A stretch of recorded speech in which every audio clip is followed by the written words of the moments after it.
Japan और Russia के दरमियान तारीखी जंग हो सकती है, क्योंकि जापान के बिल्कुल पानियों के करीब इजराइल ने अपने खतरनाक किस्म के हथियार लगाना शुरू कर दिए हैं, डिप्लॉय करना शुरू कर दिए हैं। और आपको ये बता दें कि उन आइलैंड के पास, उन पानियों के पास रशिया ने अपने हथियार लगाए हैं जिनको जापान क्लेम करता है। अब आपको ये बता देते हैं कि जापान और रशिया के दरमियान अचानक से ऐसा क्या हुआ कि जापान और रशिया के दरमियान एक जंगी सिचुएशन बन गई है। तो इस रिपोर्ट को जानने से पहले हम गुजारिश ये करते हैं आपसे कि आप हमारा ये चैनल हसरात टीवी को सब्सक्राइब करें, पास मौजूद घंटी के निशान को दबाएं और लेटेस्ट न्यूज आप तक पहुंचती रहेंगी। तो सबसे पहले आपको ये बता देते हैं कि रशिया और जापान के दरमियान ऐसा क्या हुआ है कि अचानक दोनों मुमालिक जो है वो लड़ाई के मुहाने पर आ खड़े हुए हैं। तो उसके मल्टीपल रीजन है, कोई एक रीजन स्पेसिफिकली है नहीं जो मैं आपको बताऊं। सबसे बड़ा रीजन ये है कि जापान ने रिसेंटली अपना डिफेंस बजट बहुत ज्यादा बढ़ाया है। जापान अपनी टोटल जीडीपी का 1.2% जो है वो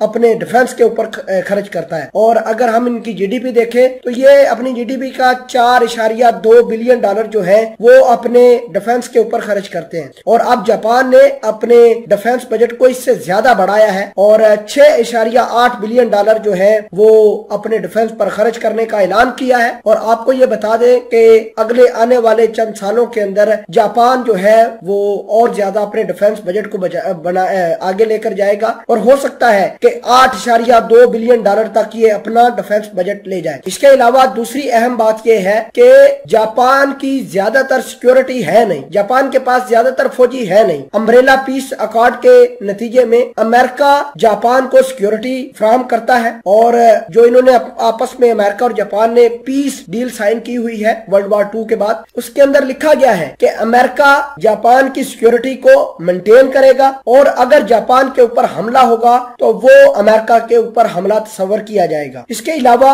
रशिया के साथ इसके क्या कैसे ताल्लुकात है जापान के। देखिए कि वर्ल्ड वॉर 2 के बाद जो जापान और रशिया के दरमियान किसी किस्म की कोई पीस डील साइन नहीं हुई। फर्ज करें कि जैसे पाकिस्तान और इंडिया के दरमियान 1971 की जंग के बाद शिमला अकॉर्ड साइन हुआ था 2 जुलाई 1972 को। ये अकॉर्ड या ये एग्रीमेंट इस वजह से जरूरी है कि जंग दोबारा शुरू ना हो जाए। तो इस तरह के किसी किस्म का कोई अकॉर्ड या एग्रीमेंट रशिया और जापान के दरमियान है नहीं। अगर हम बात करें रशिया और जापान के जियो पॉलिटिक्स के नतीजे में, तो जापान के ज्यादातर इशू न सिर्फ चाइना के साथ है, न कोरिया के साथ है, न किसी और मुल्क के साथ है। अगर जापान का किसी के साथ टेरिटोरियल या वाटर इशू है तो वो रशिया के साथ। इसी वजह से रशिया ने अमेरिका और जापान की बढ़ती हुई ताकत और मिलिट्री डिफेंस बजट की बढ़ती हुई ताकत को देखते हुए जापान के पानियों के पास बिल्कुल अपने न्यूक्लियर कैपेबल मिसाइल वहां पर तैनात कर दिए हैं। तो ये बहुत बड़ी एक डेवलपमेंट है। मैं ये समझता हूं कि यूक्रेन